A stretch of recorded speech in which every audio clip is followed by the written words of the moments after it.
A esa mujer la un poeta, un pintor de días innombrables, un centinela de las noches inciertas, un capitán de luces perdidas, un conductor de trenes oscuros, un pescador de redes vacías. A esa mujer la un transeúnte de zapatos rotos, un coleccionista de esperanzas maduras, un forastero que traía una sonrisa, un joven indeciso y necio. A esa mujer la un traficante de valiosos objetos inútiles, un cocinero de manjares invisibles, un guerrillero estado de armas y en juguetes, un soldado que recordaba a su madre. A esa mujer la un banquero miserable, un bonachón hambriento, un rico idiota, un político. A esa mujer la un don nadie, un famoso y anónimo. A esa mujer la un hombre que era de todos los hombres, y ella descubrió que amándolo estaba perdida entre las mujeres que buscaban el amor de un solo hombre, como si fueran todos un farsante, un mago, un hechicero. Pero esa mujer finalmente, en el viento que vendían creer y que se vendían creer ella, allí eran como si fueran todos los hombres, como si fueran todas las mujeres. Allí a esa mujer era un hombre que dejaba pasar el viento, un viento que le recordaba todas las ausencias. Andrés Caicedo. Buenas noches. La Dirección de Cultura del Delgado, conversante, su directora Débora Dante y Dora Luz Delgado le dan la bienvenida a este maravilloso escritor y poeta Andrés Caicedo. Muchas gracias, Débora, y muchas gracias, Dora Luz. Para mí es un gran honor estar aquí en Envigado, en una ciudad tan hermosa, tan bella, donde la amabilidad es lo primero que uno recibe cuando saluda a la gente. Me encanta que hayas empezado por ese poema y, no sé, vamos a empezar la conversación y luego de la conversación vamos a hacer un pequeño recital donde les tenemos unos poemas, un video y luego finalizamos con otros. Quiero contarles primero que todo que Andrés Caicedo, aparte de ser un gran escritor y poeta, también es el director de Poetas en Carnaval. Entonces quiero que les cuentes eso primero y también que nos compartas una maravillosa noticia que hubo en estos días de un premio que te ganaste. Soy de Pasto, vivo en Antioquia hace 25 años. Acá hice mi carrera profesional, mi maestría, vivo en la ciudad de Bello, soy un profesor en una institución educativa del municipio de Bello, Villa del Sol. Pasto manejo una fundación que se llama la Fundación Urculina Literaria. Es una fundación, Urculina significa montaña, mina, fuego, montaña de fuego. Ese es el nombre que le daban los indígenas al volcán Galeras, ¿sí? El cerro tutelar que nosotros tenemos y que nos encanta, nos maravilla y no nos va a hacer daño nunca. O tal vez si nos da daño, nos va a hacer con todo y tierra, pues entonces nos vamos todos. Muy bien, la Fundación Urculina Literaria tiene dos proyectos fundamentales que son Poetas en Carnaval, que va para el 7º año, en 2017. Luego desarrollamos dentro del Carnaval de Negros y Blancos de la ciudad de Pasto, que es Patrimonio Material de la Humanidad. Es un carnaval donde se juega, donde se pinta, donde se habla del color, se habla de la estética, de los artesanos, de la identidad nuestra como nariñenses, etc. Poetas en Carnaval precisamente se instala como una composición de dos palabras distintas que parece carreñera, ¿cierto? Porque ¿qué tiene que ver la poesía con el carnaval? ¿Qué tiene que ver la poética que se parece que está para gente que está retirada, por allá en lo oscuro, etc.? Pues no, resulta que todas las estéticas, todas las poéticas devienen precisamente de la fiesta. Cuando estamos en una fiesta nos gusta escribir, nos gusta sentir, nos gusta pensar, y obviamente el carnaval es ese momento donde hacemos esa catarsis, que a veces usamos mal la palabra, ¿cierto? Pero es esa felicidad extrema de sentirnos propios de un lugar, de sentirnos dueños de la cultura y de una identidad. Eso es el carnaval de negros y blancos, y Poetas en Carnaval lo que trata es de construir un camino hacia las otras poéticas que no solamente tienen que ver con la literatura, sino que tienen que ver con las expresiones estéticas, por ejemplo, la pintura, la música, la danza. Entonces, es un espacio que hemos abierto para las artes expandidas, para la literatura expandida. La literatura expandida es todo ese sentir que cada ser humano tiene como una idea, pero que muchas veces no lo redacta en un poema, no lo redacta en un cuento, no lo redacta en una novela, sino que simplemente lo siente, lo piensa y a veces como quisiera hacerlo material. Se lo hace a través de la pintura, Dora con el color, por ejemplo, a través de la palabra, como Deodorante también lo hace, y hay múltiples formas. Bueno, eso es Poetas en Carnaval. Tenemos otro trabajo desde la fundación que se llama Los recitales Hojas de la Tarde Verde, Palabras al Viento para la Ciudad. Este recital se hace en homenaje cada mes en Pasto a un poeta nariñense que se llama Aurelio Arturo. Aurelio Arturo es un poeta que tiene, digamos, una obra de 60, 70 poemas máximo, pero es el poeta del paisaje, es el poeta de la frase que a veces algunos han escuchado, que es Colombia, el país donde el verde es de todos los colores. Y si no, pues vamos a la montaña y ahí nos encontramos toditos. Y también donde la gente también somos de todos los colores, ¿cierto? De las razas, de las creencias, de las estéticas, etc. Esas son los dos eventos.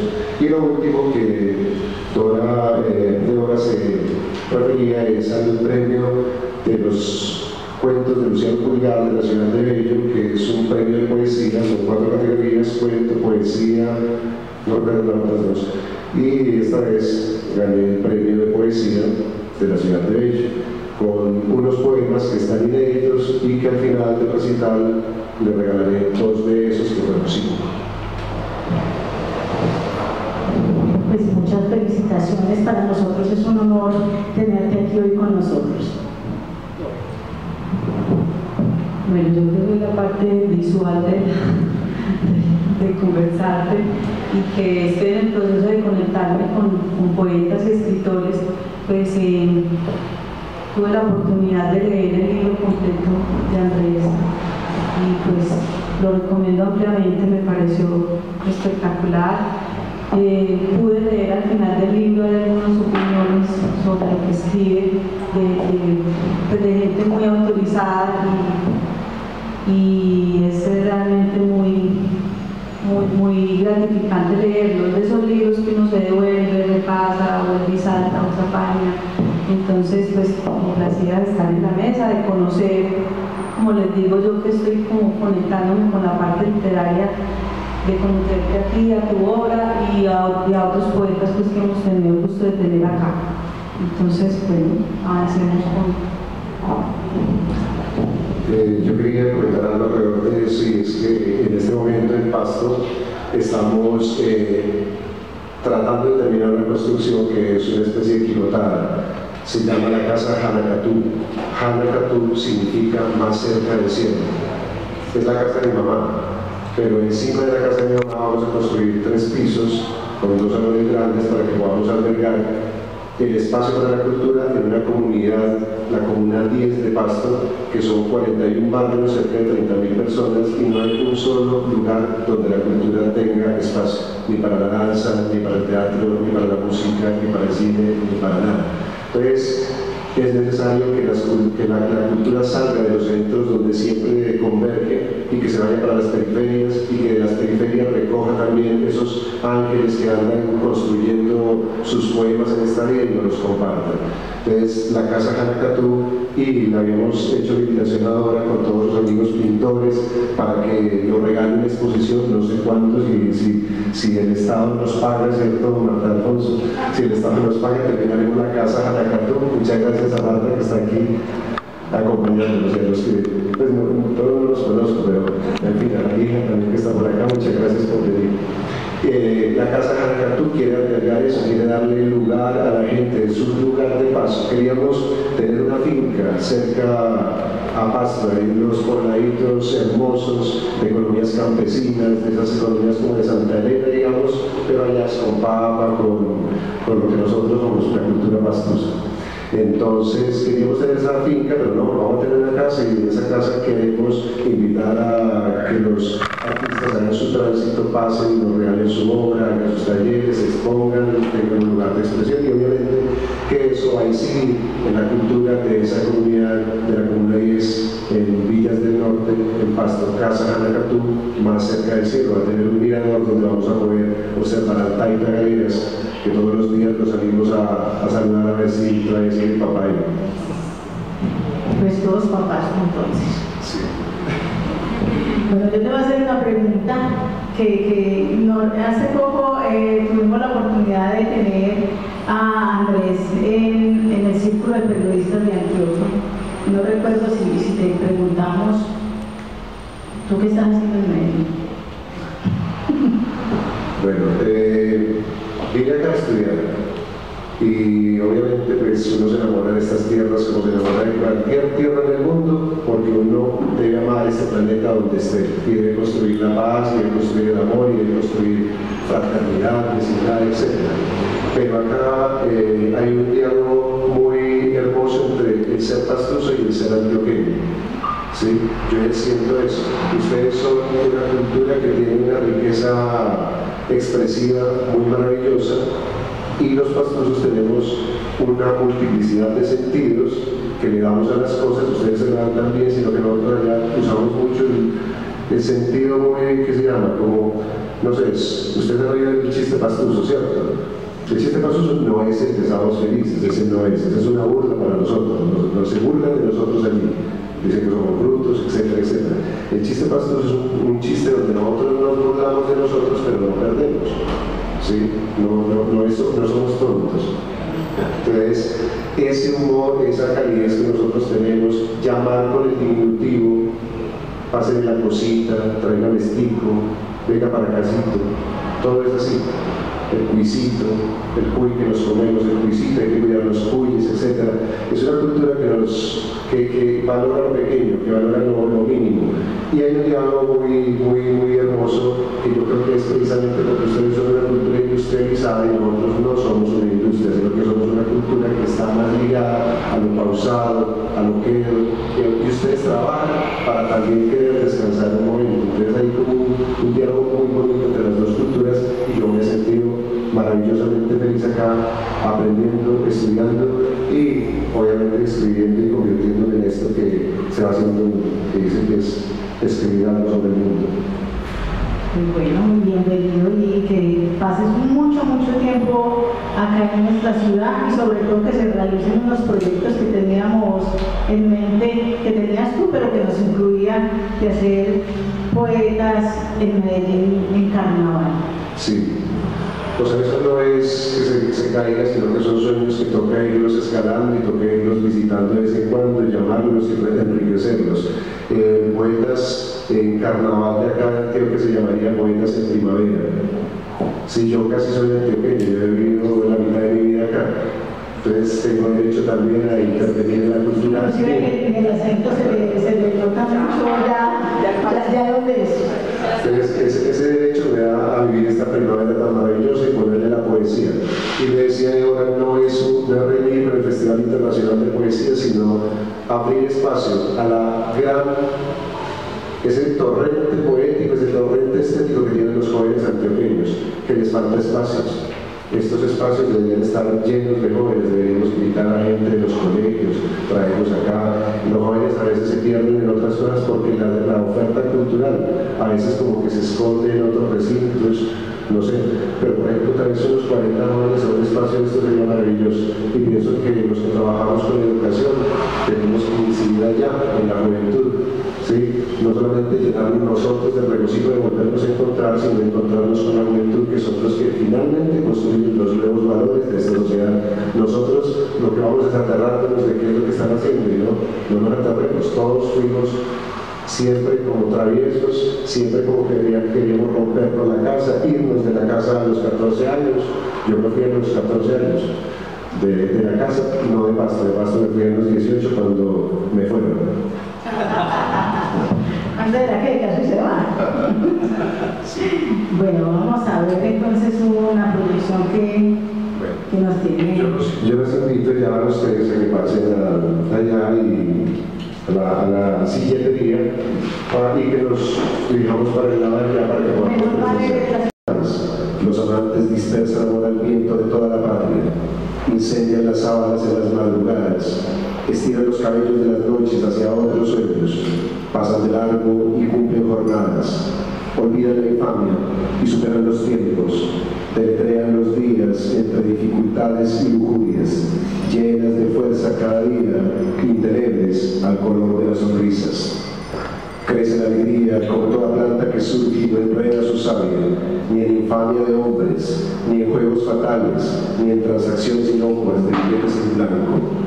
Crece el viento como crece la risa y crecen los seres y las imágenes de mundos soñados, dentro, fuera y por encima del veneno vegetal que pudo ser magia. Crece todo en la tierra, donde todo crece con abundancia, con lujuria y también con esperanza. Crece la alegría del mediodía en selvas luminosas, inéditas en el universo.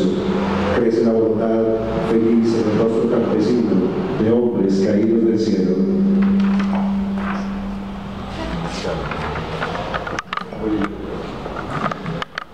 Cuatro, de los ángeles, o del eterno retorno de los amantes. 1. Cuando el universo expulsa a los ángeles, la tierra abre sus fauces, tentándolos al desastre. Pero también los provee de vigorosos aleteos, para no caer en ellas, para superar los caminos adversos a la ilusión. Y estos, de sí mismos, dan sus armas al viento, tiñen los horizontes de ocasos vivos, de sus alas fluyen los suaves abrazos con que inundan el mundo, en sustancias de amor que parecen eternas. 2. Y si cantan, diseñan el espeso ruido, el amorfo silencio, la terca palabra, y parecidos a pájaros, al color, impactan el aire y lo llenan con silbos, susurros, encantos, diversas pero intensas caricias que caen al oído de los amantes y las vuelven promesas parecidas al cielo. 3. Y por ello sus cuerpos ingresan, entran en un lirismo tan único que solo los destellos de la noche, la complicidad de los parajes, ya de la ciudad, ya del mundo, los acogen y los conducen por los caminos del delirio, y en ellos se pierden, y con ellos se pierden, cuerpo a cuerpo, alma con alma, deseo a deseo, a perderse en sí mismos como niños tercos que juegan y juegan, infinitamente sin temor de seguir jugando. 4. Así los ángeles, así se vuelven amantes, así son los amantes, se vuelven solitarios, se sueñan, se abrazan, se vuelven guerreros del infierno, parecidos a los ángeles que cuidan la entrada del infierno. Solo que los amantes se expulsan a sí mismos de la tierra al infinito universo, solo para no caer en ellas, en sus delirantes fauces que corrompen su vuelo y su canto, que les impide el juego, que les seca el sudor de los abrazos y el manantial en que se ahogan con sus propios besos. 5. Son los ángeles convertidos en amantes, son los amantes convertidos en ángeles los que llenan el mundo y el universo con juegos que parecen música, o perenne juego de abrazos que parecen aleteos encadenados, con los ojos cerrados o con ellos abiertos, se pierden una vez y 1000 veces en una sola noche, tal vez en un pequeño instante que suspira inmensidades, en el vasto territorio del tiempo, en el intocable y estrecho espacio en el que deambulan, saltan y se escurren como si fueran almas solitarias en cuerpos de aves, de ángeles, de amor, que recordaba a su madre. A esa mujer la amó un banquero miserable, un borrachón hambriento, un rico idiota, un político. A esa mujer la amó un don nadie, un famoso y un anónimo. A esa mujer la amó un hombre que era todos los hombres, y ella descubrió que amándolo estaba perdida entre las mujeres que buscan el amor de un solo hombre como si fueran todos, un farsante, un mago y un hechicero. Pero esa mujer finalmente la amó un viento que se metía entre él y ella, y allí eran como si fueran todos los hombres, como si fueran todas las mujeres. Allí a esa mujer la amó un hombre que dejaba pasar el viento, un viento que le recordaba todas las ausencias.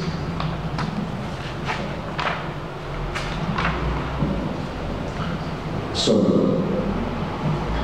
Cuando regresó, el tibio beso que era el día Se quedó contemplando los días idos, las horas, los minutos en que se perdieron con demencia.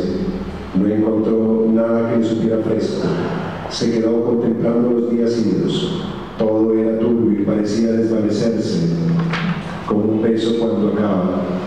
Cuando volvió, no era como antes, que encontraba las palabras cálidas, los aires tibios y el sol sonriente. Incontrolable, solitario, encontró la luna solitaria y los atardeceres opacados por un domingo que se perdía para siempre.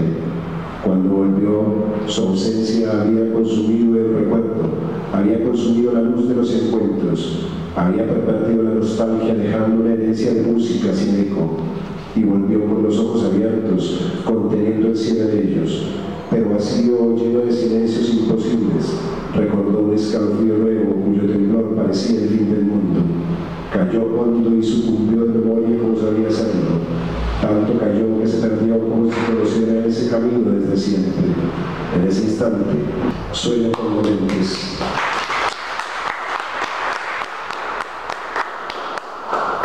Sueño con dementes. Sueño incómodo con dementes que gobiernan un crepúsculo de asesinos, que olvidaron ser divas coronadas, que abarcan las ilusiones que se destruyen en sus manos. Sueño los domingos y los días de la sombra, despierto en las olas tempranas del tiempo, recordando que partes en naves de silencio. Recobro los mensajes de hombres que escribieron en el viento un último aliento antes de la ráfaga. Cancelo las miradas de esperanza que aún se pierden en las lluvias de la tarde. Insomnio, conduzco mis caricias al sur de todos los presagios, a los sótanos de la luz. Repruebo mi dolor de espalda, valido la infección del aire que respiro, pago deudas que desconozco, alimento bolsillos lejanos donde nunca alcanzarán mano. Respiro un aire parecido a una condena a muerte, bebo aguas que antes han sido asaltadas, camino calles carísimas, tapizadas de escombros, me transporto en rieles ajenos y multitudinarios.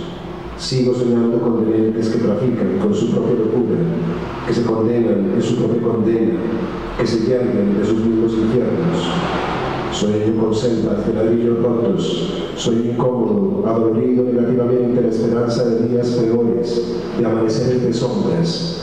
Sueño con dementes que te persiguen y te alejan de mi alma, de mis mejores sueños, de mis mejores caricias, de mis mejores cantos.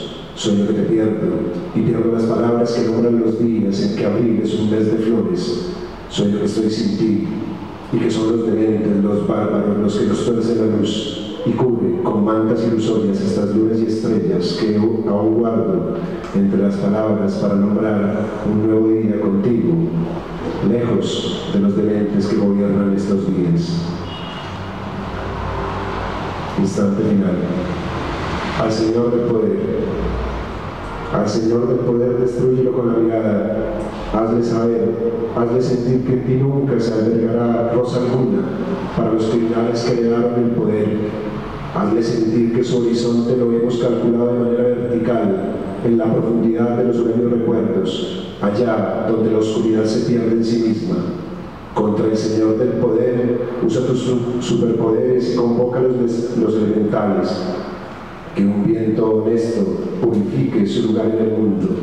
Atraviesa de surcos de tierra buena al paso de su paso destructor. Descúbrelo en mentiras descomunales y evidentes. Desnúdalo más allá de la piel y los ojos. Aquí, en esta tierra donde la luz es transparente, oriéntate contra sus palabras aprendidas sin memoria, contra su automatismo de criminal llano. Al ilusionista, a ese, al Señor del poder, al que construye falsos puentes que desaparecen mientras los dice, al que construye pueblos olvidados para siempre cada vez que los nombra, a ese debes verle caer de las palabras desnudas frente a ti, vueltas nada sin fin. Al Señor del poder que todo lo envuelve en un séquito de moscas, a ese direcciónale fieras marinas que lo ataquen desde su íncubo, que si puede, le borren su mueca de esperanza trágica de circo, mueca de la risa de caballo entre las multitudes absortas. A ese Señor que nos desencaja la alegría, al que ha extraviado el camino abierto del equilibrio vegetal, a ese que no respeta la arena y su ir y venir en el mar, a ese démosle por desierto su alma. Muchas gracias.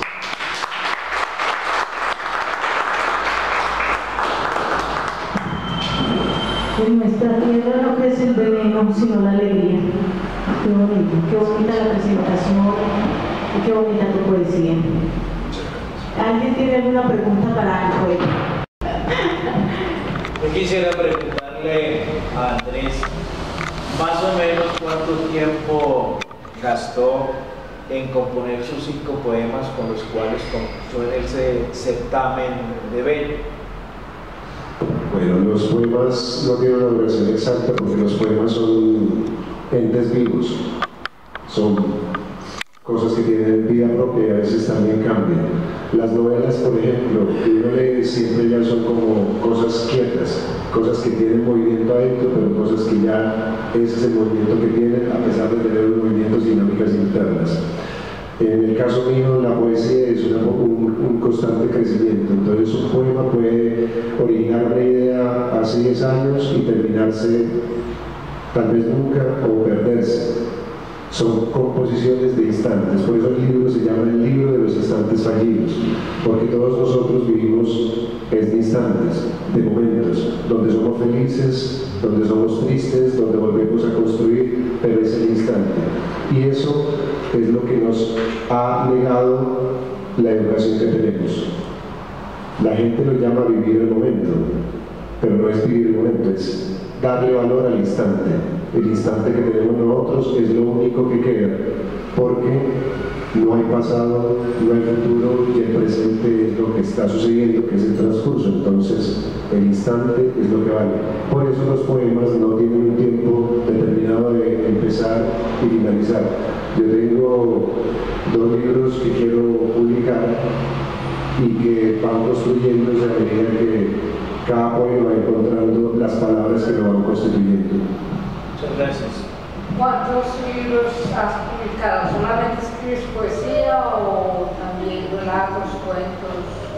Me gusta el ensayo, que es opinión, y la poesía como economía de la palabra y concreción del pensamiento. Y de libros solamente tengo uno que lo publiqué yo mismo, es decir, lo autofinancié, es una edición artesanal.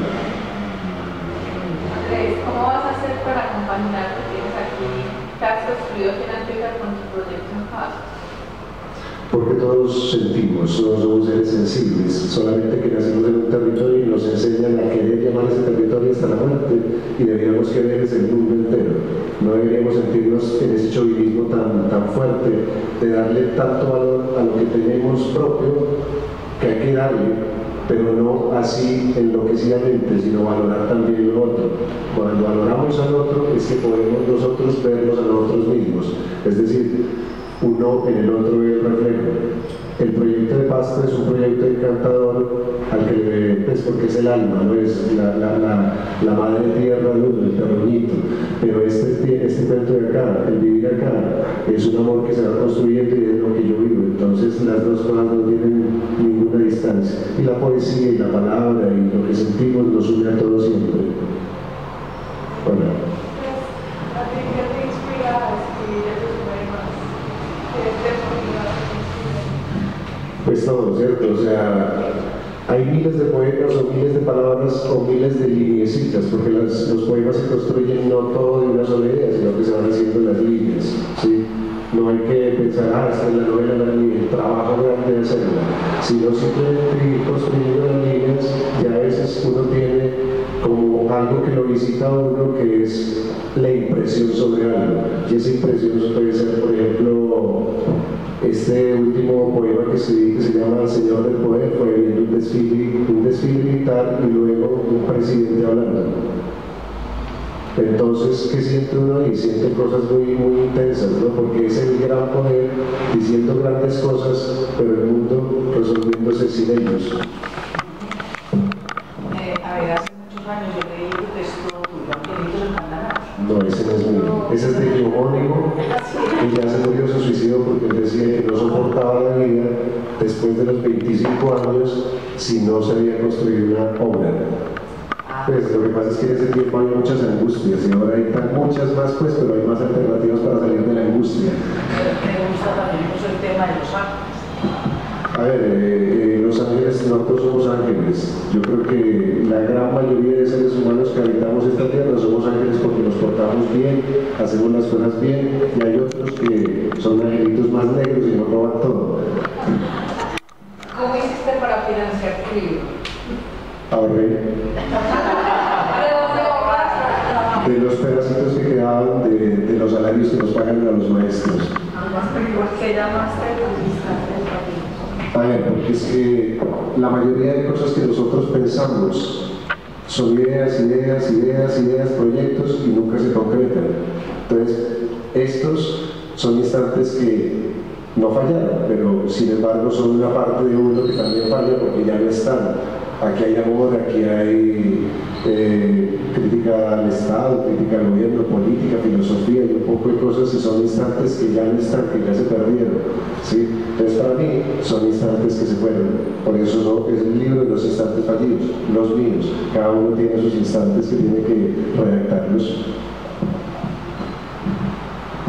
Andrés Caicedo, nacido en Pasto, emigra muy joven de la ciudad buscando oportunidad y nuevos horizontes. Es economista y magíster en hábitat, un economista escribiendo este tipo de poesía. Pues, lo que pasa es que uno a veces siempre piensa que lo hace a uno es la profesión, y eso es lo de menos. Uno puede ser enfermero y salir por las noches a pararse en un semáforo a tirar cosas, ¿no? En fin, la profesión es lo de menos. ¿Por qué soy economista? Porque es que me interesaba saber cuáles son los desequilibrios sociales y obviamente parte de surge siempre en la economía. ¿Quién tiene más, quién tiene menos? Para que un hombre sea rico, mínimo 50 debe perder. Entonces, en Bello, ¿qué clases das? ¿Das arte o das algo de economía? En Bello pasé por varias etapas difíciles.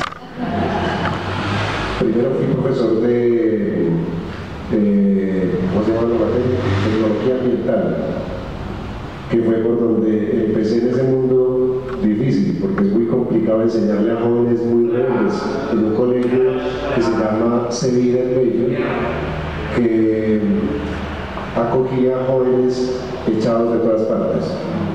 Jóvenes rebeldes, problemas, etcétera, todo ese cuento. Entonces ya empezamos a construir una lectura del territorio desde el hábitat, porque el cuento mío siempre ha sido la ecología, el medio ambiente, y yo creo que eso no solo debería ser de uno solo, sino de todos nosotros. Todo el tiempo pensar en cómo vemos nuestro mundo y cómo lo protegemos. Me se me olvidó la pregunta. ¿Qué clases haces? Ya. Después de eso, ya cuando pasé el concurso, un concurso que nos hacen a los maestros para que pasemos, terminé como soy economista siendo profesor de matemáticas. Pero obviamente como detesto los exámenes, yo no hago exámenes, entonces la pasa chévere. Como profesor de matemáticas, si uno no hace exámenes, la pasa chévere. ¿Qué ingredientes para ti debe tener un buen poeta? Debe ser concreto, no debe ser, hay poetas que escriben 3 páginas y no dicen ni una línea. Pues debe ser, es que la poesía es básicamente filosofía. En un poema tú encuentras belleza, estética y mucha profundidad en el pensamiento. Eso para mí es un buen poeta. Por eso me gusta Huidobro, por eso me gusta Borges, no tanto Neruda, etc. Hay unos poetas que en 2 líneas te mandan a volar lejos. Fuera de Borges, ¿qué más te gusta como poeta? Fuera de Borges. Me gusta mucho García Márquez, Aurelio Arturo, me gusta la filosofía de Nietzsche, de Deleuze, de todo el mundo. Pues me gusta leer bastante todo lo que encuentro y sobre todo mucho filosofía. Muy bien, les voy a leer el último poema. ¿Sí? ¿Para terminar o ya vamos? El último poema, pero sí léenos de los que concursaste. Perfecto, vamos a leer eso. Y en estos días me cambié de casa. Antes se llamaba Casa Verde porque estaba pintada de verde cuando la encontré, y obviamente verde es bonito, ¿no? Y además rememora una casa verde por allá perdida. Bueno. Y ya me pasé a un apartamento en un 3er piso, y ese apartamento tiene salida al mar. Entonces, este poema más o menos es eso: el mar de los cielos. El mar de los cielos es el único que aún no posee dueño. Es al único que no podemos renunciar si venimos a los sueños. El mar de los cielos transparentes y el de las noches profundas es el único mar que nos queda, aunque se enturbien los ojos de lágrimas y no veamos la claridad y la bondad, aunque se nublen de palabras oscuras y se toquen las piernas en el camino y los cielos sigan naufragando en sus anhelos, detonándose en instantes inocuos, el mar de los cielos matutinos siempre traerá un sol escondido. Y vendrán noches luminosas de lunas enteras y poderosas, noches de mares oscuros y clandestinos, y sus múltiples destellos fijarán la esperanza como una luz. Radiantes, transmutarán lo imposible en instantes concretos de acero y fuerza. Nombrarán cielos y mares de todos los tiempos, de todos los movimientos y de todas las tormentas. Se vaciarán en el incendio de 1000 ciudades destruidas por guerras itinerantes, sin perecer en ninguna, siendo más mar cada vez en el cielo. Porque el mar de los cielos, ya de lunas, ya de soles, es el único que queda, sin nombres, sin escrituras, sin nomenclaturas superfluas. Nada queda escrito sobre el viento. El mar de los cielos se lo lleva por el horizonte, y ese mar que se va es lo único que nos queda. Bravo.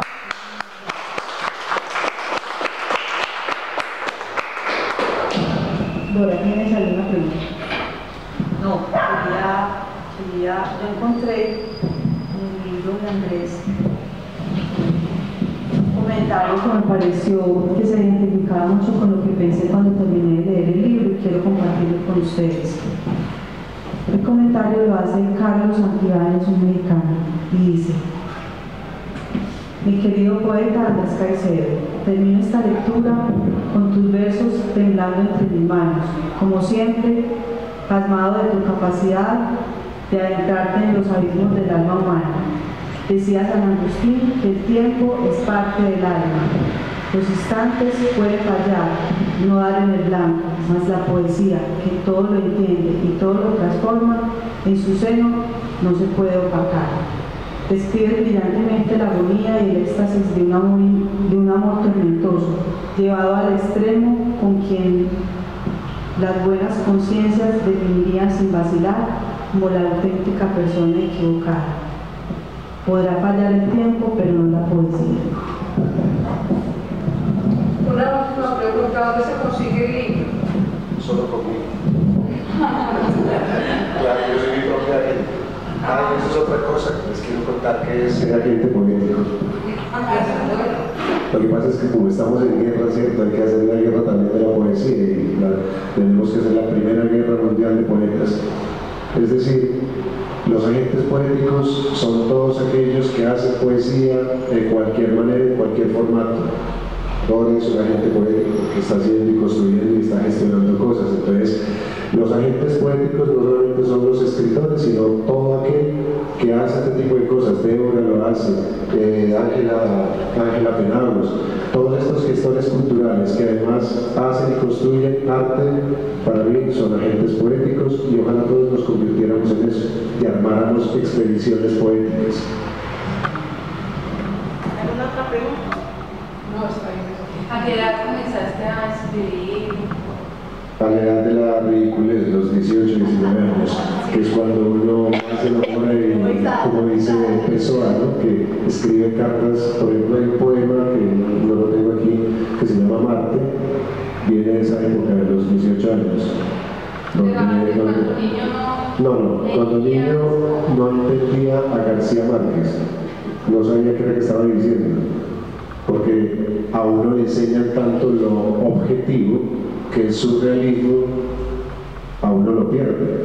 Entonces él decía que los huevos prehistóricos, esas piedras enormes, esa forma de narrar pero solamente lo leí como 10 veces. Pero ahora sí lo entiendes. Ahora me lo gozo. ¿Entre cuántos concursantes fueron los que te ganaste el premio? No lo sé, eso sí no he pedido ser. Bueno, Andrés, ahora en la presentación que hiciste, que me pareció encantadora, escuchamos varios temas y quería saber tu tipo de música, la música que te influencia, la música que te llena, que la vi todo como por una línea, ¿qué otro tipo de música te influencia? A ver, ya no sé qué música me gusta, porque es que la música es muy buena toda, e incluso hay reggaetones maravillosos, ¿sí? Pues no los que dicen eso, sino los que dicen de otras cosas. Hay gente muy bien haciendo reggaetón y buena música en el reggaetón, porque son ritmos, ¿no? El Mapale, por ejemplo, a veces se parece también a lo que dicen los reggaetoneros, las cosas bien fuertes. Pero básicamente lo que me influenció a mí es muy raro, Julio Iglesias. Mi hermana escuchaba a Julio Iglesias día, mañana, noche y estaban enamoradas todas de Julio Iglesias en ese entonces. Luego el Carnaval de Pasto llevó a Lisandro Mesa, luego Pastor López, toda la música huepa-heavy, ¿cierto? Después la salsa, cuando ya uno sale de Pasto se escucha muchísima salsa y se baila salsa. Y son los pasturos, creo que son muy buenos bailadores de salsa. No sé si a Marta la ayudaron a bailar en estos días que estuvo por ahí. Salsa. Y muy buenos matemáticos tengo y muy buenos matemáticos. Lo que pasa es que en Pasto no hay sino que hacer pocas cosas, o volverse músico, o estudiar bastante, o volverse alcohólico. Entonces, y los músicos son muy buenos, son una cantidad de músicos impresionantes y muy buenos. Y sigo con lo de la música, que ya luego cuando uno entra al liceo de la universidad, entonces se encuentra con Silvio Rodríguez, con la música andina, protesta, etcétera, etcétera.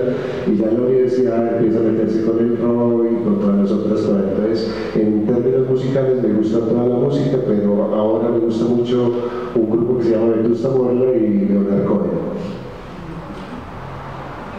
Ahí ya tienes otra fan entonces.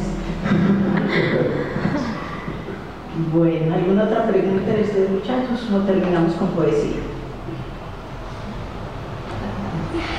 Bueno, vamos con el último poema de los que ganaron. No tengo tardes, las vendí casi todas. Están vendidas y las que quedan son en las que me fugo del universo pequeño y constreñido a otro que me conecta con la densidad de ser hombre. No soy yo y soy el que es de 11 a 7. Viajo sonámbulo en medio de paisajes azules y risas de niños que ya conocen la dimensión del horror. Viajo sin tardes, con el café de las 4 extraviado en horarios y silencios. Espero la noche para recuperar mis horas, mis secretos, las estrellas y otros sueños. Viajo en declive con las 6:30, donde todo huele a final del mundo, y después recobro la noche con propina por servicios prestados. Vendidas las tardes, los atardeceres se dilatan y un vigilante secreto administra las horas de una existencia acorralada por tardes perdidas confusamente en el tiempo, como eclipses incompletos y erróneos. No tengo tardes, las que tengo, en las que me elevo, vienen disueltas en fragmentos que el recuerdo oxida al paso del tiempo. Pero hay ilusiones que permean las tardes y también las mañanas vendidas, prestadas, alquiladas o simplemente perdidas. Paso llenando las tardes vendidas con doradas promesas que detienen los abismos del tiempo y el olvido, perpetuando los instantes donde la alegría es intensa, aunque no sea dueño de mis propias tardes perdidas. Vendidas las tardes, el mundo se vuelve invisible y el tiempo se dilata en formas alargadas. Vendidas las tardes, vendido el tiempo, alquilada la vida que queda. Quedan las horas solitarias y la existencia diluida en sustancias sordas de las que no nace ni un solo hombre.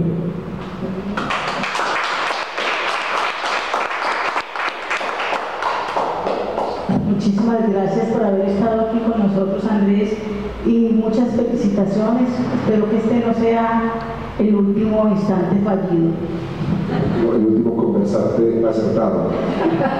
No, los invito a Pasto, vayan a Pasto, vayan a carnavales, por favor, disfruten, que eso es vida, vigor, poesía, eso es maravilloso. Es el carnaval.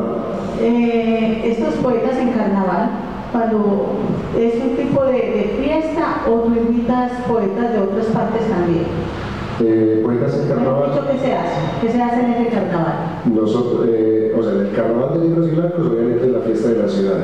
Pero Poetas en Carnaval es el festival que yo organizo y tenemos para ellos unas agencias que tienen que ver con la música, con el teatro, con la danza, con la pintura, con todo. Entonces, nosotros hacemos la convocatoria abierta. Quien quiere, va. No le pagamos nada, no le cobramos nada, abrimos el espacio. Si no invitamos poetas o gente reconocida, porque no nos interesa, pues ya lo reconocen otros, ¿para qué lo vamos a reconocer nosotros? Entonces allá lo que invitamos es gente que quiere estar. Puede pasar una señora en el momento en que estamos y quiere hablar y hay espacio, se le abre el espacio. Pero sí hay una estructura, o sea, hay una programación, hay una convocatoria, hay unos requisitos, llenar una ficha, todas esas cosas, pues tampoco es tan improvisado pues, como pareciera. Pero sí es un festival donde damos cabida a todo el que quiera mostrar lo que hace, lo que dice o lo que piensa. Qué rico, pues con toda seguridad. Es del 1 al 5 de enero, en el Valle de Atriz, en el Valle Encantado, donde el Galeras domina y van a ser felices, seguro que sí, ese es un territorio muy bonito. Y vamos a tener el segundo y el tercer piso de la casa ya. Para llegar, claro, y allá vamos a hacer el mirador de todos los cielos. Qué rico. Claro que sí. Entonces, invitados y por allá nos vemos en la casa Caracatú.